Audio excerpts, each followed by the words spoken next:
Welcome to another episode of Fabricate. In this episode, we're going to talk about how to work with EVA foam, mostly cutting and molding, and maybe a few other tips and tricks.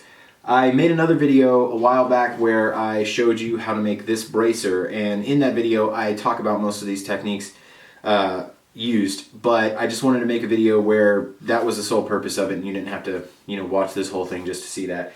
So first off, if you're not familiar with EVA foam, this is EVA foam. You might know it better as flooring. It's pretty much used in gyms and workshops and that kind of stuff for flooring, but it's actually a very dense and sturdy foam that is easily cut and shaped and molded and stuff.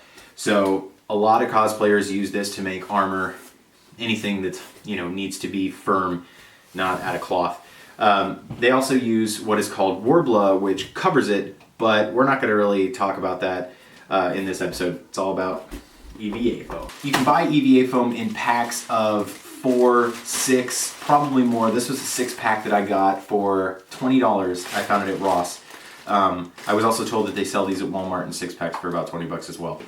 So this is a piece of EVA foam. As you can see on this side, it's pretty smooth. On the other side, it is usually textured. Sometimes it has this texture. Some of them have a texture like this, the galvanized metal texture. But this is usually the side that is going to be on the inside of your armor or whatever you're making, unless you need this texture for something. Sometimes it can come in useful. Mostly, this is going to be your outside. For this episode, I'm going to use a piece of scrap EVA foam so that I don't, waste any of my good stuff. It's always a good idea to keep a box of all of your scraps for EVA foam because you can find uses for them all the time. When you're working with EVA foam, you need a good cutting utensil such as this. It is an X-Acto knife. It has a thick plastic handle, so it's easier to hold.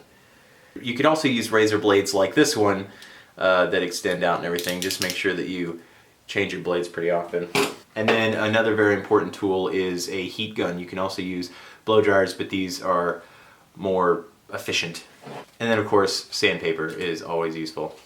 Scissors can come in handy as well, but they're not the best tool to use for cutting EVA foam. They actually get pretty nice cuts, but it's not as precise as using a razor blade or X-Acto knife.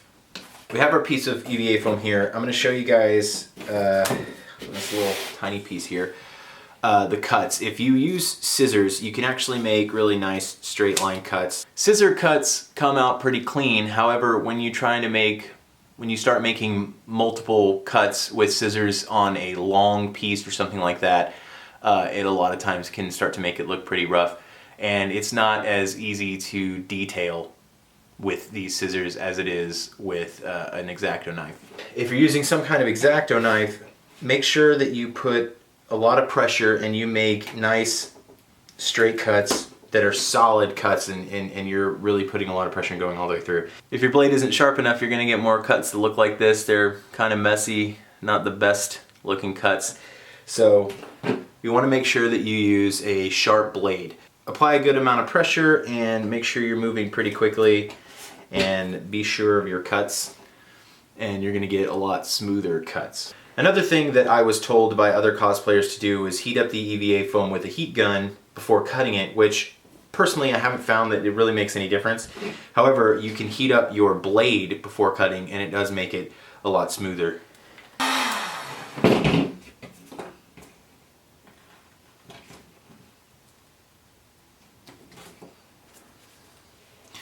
Now, as you can see, that actually made a really smooth, nice cut. It's probably the best way to make cuts on EVA foam. However, it is tedious heating up the blade every single time. You can get hot blades that are made to heat themselves up, and I'm sure that cuts really well. I've never done it before.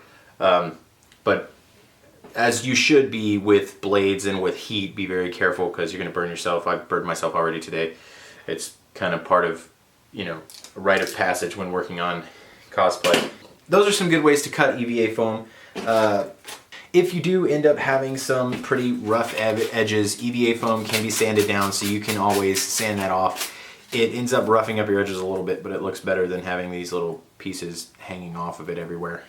So the other thing I wanted to talk about in this video besides cutting EVA foam is shaping it. I'm going to cut a piece off with my scissors just so that you guys can see And let me just show you that cut. That was a scissors cut right there. And as you can see, when you start to make more cutting motions, it really just makes it look really rough on the edges. So in order to shape EVA foam, say you want to make it, you know, rounded like this, what you're going to do is you're going to heat it up and then hold it in the shape that you want to keep it in until it cools down a little bit. I would always suggest to heat up the opposite side of the EVA foam, just because when you heat up EVA foam, it kind of messes with the texture a little bit because it burns it a little bit, and if you heat it up too much, it can burn it a lot. So use the back side, the side that you're not going to be seeing in your class play. So once you've got the piece pretty warm, you're going to want to shape it into the shape that you want. Make sure you overcompensate. If you want it to be this shape, you're going to want to squeeze it as tight as you can to make sure that it stays that shape. Another thing is, if you don't want it to be, you know, this oval shape, you can kind of round it off by squeezing it a little bit, and that will help with the shape. Hold that for maybe about 30 seconds or so. It shouldn't take too long for it to start cooling down. So once it's cooled down some, you can let go, and as you'll see, it stays in that shape. It'll actually, as it cools down a little bit more, probably open up further. But what you can do is take the heat gun, hit it again with some heat, and then reform it. As you're heating it up again, it's going to flatten out, but then when you reform it and hold it in the shape that you want it to, it'll actually stay even more in that shape rather than, you know, let itself out some. That's pretty much everything I wanted to talk about in this video. Painting EVA foam is fairly simple. You need to put a few coats of clear coat or Mod Podge on the EVA foam before painting it, because EVA foam sucks up paint very, very well, and you don't want it to do that because it makes the colors less vibrant.